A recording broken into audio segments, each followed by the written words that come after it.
Hello lovely and beautiful souls. हमारे अंदर बहुत से ऐसे सवाल होते हैं कि ये क्यों हो रहा है, ये सब कब ठीक होगा और मेरी ही लाइफ में ये सब क्यों हो रहा है। तो आज हम ट्विन फ्लेम और लॉ ऑफ कर्मा का रिलेशन समझेंगे, उसकी प्रोसेस को अच्छे से जानेंगे कि हमें रोज़ क्यों नई चीज़ें हमारे साथ हो रही है और हम क्या चीज़ में फंसते जा रहे हैं, और ट्विन फ्लेम जर्नी डायरेक्टली क्यों प्रोपोर्शनल है लॉ ऑफ कर्मा को। हम रोज़ अपने लाइफ में एक नई स्क्रिप्ट लिखते हैं। हमें कर्मों से मुक्ति तब मिलेगी जब हम नई स्क्रिप्ट अच्छी तरीके से लिखेंगे। अगर बुरी तरीके से लिखेंगे तो वो स्क्रिप्ट में जो है हमारा अकाउंट बुरी कर्मा से बढ़ता जाएगा, बैड कर्मा बढ़ते चले जाएंगे। सबसे पहले ये सोचें कि जो बीज मैंने बोया है वही आ रहा है। ये भी नहीं आपको सोचना है कि शायद मैंने ऐसा किया होगा इसलिए ऐसा हो रहा है। नहीं, ये मैंने ही किया था इसलिए मेरे साथ ऐसा हो रहा है। और हमें हमारा बीज कब पेड़ बन के कब फल बन के हमारे सामने आ रहा है हमें भी नहीं पता। कुछ कुछ पेड़ होते हैं ना, बहुत सालों बाद फल देते हैं, वैसे ही हमारे लाइफ में भी होता है। और हम क्या होते हैं, इस कर्मा के पैटर्न में उलझते हैं, फंसते हैं और इस कर्मा के बंधन को तोड़ नहीं पाते। अब ट्विन फ्लेम्स का बहुत हेवी कर्मा होता है, तभी तो वो एज ए ट्विन फ्लेम्स आए हैं ये सब रिजॉल्व करने के लिए। सबसे बड़ी हमारी प्रॉब्लम आती है कि ऐसे क्या कार्मिक कनेक्शन थे, कार्मिक से शादी हुई, ऐसे पेरेंट्स मिले, तो ये सब हमने खुद प्लान किया था। हर लाइफ टाइम में अपनी लर्निंग को सुधारने के लिए हमने खुद ये प्लान किया था। जब हमारी डेथ हो गई थी उसके बाद हम मास्टर सोल्स के साथ बैठे होते हैं तो हम खुद देखते हैं कि ये सब चीज़ें मैंने यहाँ गलत किया, मैंने वहाँ गलत किया। जैसे कि वीडियो चलाया जाता है ना, वैसे ही चलाया जाता है, जिसमें आप खुद ही तय करते हो कि आपने कहाँ कहाँ गलत किया और आप खुद कहते हो मास्टर से मुझे जाना है और ये सुधारना है।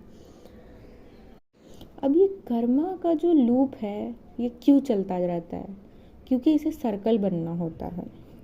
सर्कल को कंप्लीट करने के लिए, ये किसी चीज़ को पूरा होने के लिए जैसे उसका होना ज़रूरी है, वैसे ही कर्मा के अगर ये ना हो, अगर बुरे कर्मों का फल ना मिले, अच्छे कर्मों की अच्छी चीज़ें ना मिले, तो लाइफ जो है पूरी दुनिया तहस नहस हो सकती है।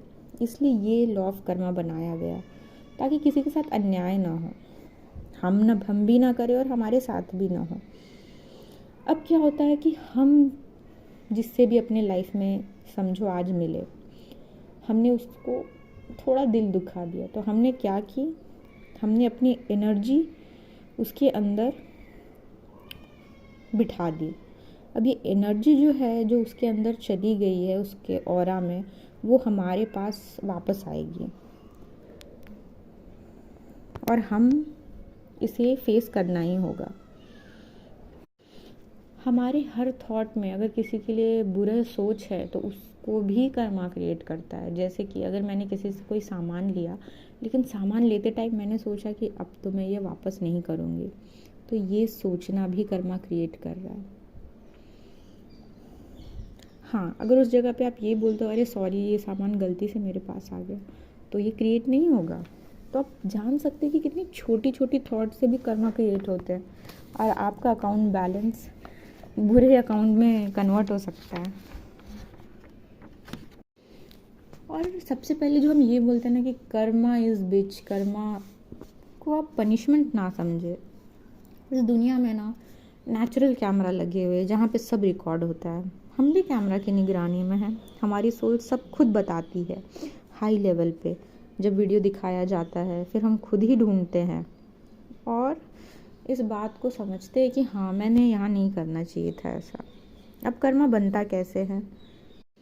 मन और शरीर से कर्मा बनता है।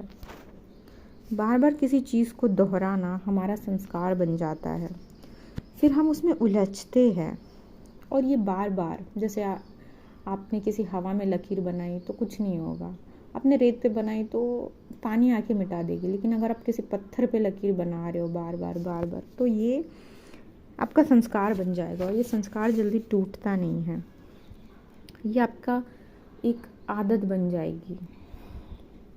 हमेशा अपने मन को अच्छे कर्मों में लगाइए। मैंने अपनी एक एनर्जी उसको दी, उसमें गई तो वो वापस भी आएगी। ख़राब एनर्जी मैंने उसको दी सोचने में, समझने में, उसके लिए बुरा करने में, तो ख़राब ही एनर्जी आएगी। अब ट्विन फ्लेम्स के साथ मेजर क्या होता है कि वो जब चाहते हैं कि मुझे दान दक्षिणा करना है, डोनेशन करना है, तो वो क्या करते हैं, इस नीयत से, आपको ध्यान रखना है कि आप इसी नीयत से तो नहीं कर रहे कि जल्दी से यूनियन हो जाए, क्योंकि ये आपके कर्मा को रिजॉल्व नहीं करेगा। आपको सिर्फ इस नीयत से करना है कि मुझे सामने वाले का भला करना है। जब ये इरादा होगा तभी आपका कर्मा रिजॉल्व का सक्सेस होगा। या फिर ऐसे ही, अरे बस जल्दी पैसे दे दूँ मैं और मेरा कर्मा ख़त्म हो जाए, ये सोच से तो बिल्कुल आपका कर्मा रिजॉल्व नहीं होगा। अब इस एनर्जी को बैलेंस करना, हमें अच्छे कर्म को, पॉजिटिव बात को देखे। किसी की अगर हमारी लाइफ में एंट्री हुई है, वो भी एक पॉजिटिव कर्मा की वजह से, कोई गुरु आपकी लाइफ में आया है कुछ अच्छा करने की वजह से। और दुनिया को चलाने के लिए लॉ ऑफ कर्मा ज़रूरी है। अब हमें हर बात को कर्मा से नहीं जोड़ना चाहिए। हमारी तबीयत अच्छी नहीं है तो बुरा कर्मा होगा, हमारी तबीयत अच्छी नहीं है, हमें कोई इशू आ रहा है, मतलब इसका सीधा सीधा रीज़न ये है कि हमने अपनी आपका ध्यान नहीं रखा, अच्छा खाना नहीं दिया, अच्छे टाइम पे है, उसे जो पोषण चाहिए था वो नहीं दिया।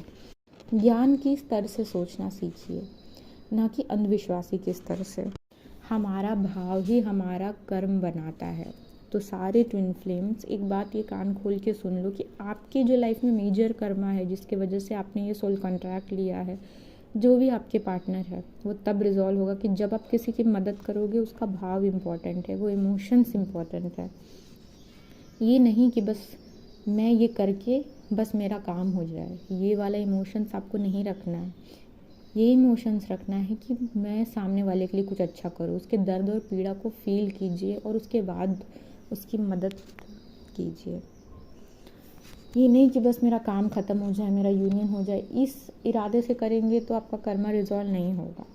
बहुत पहाड़ों जैसा कर्मा है तो क्या हुआ, ये इमोशंस अपने आप में बहुत एक टिप है कि इसी इमोशन से आपको काम करना है, इसी इमोशन से आपके कर्मा रिजॉल्व होंगे।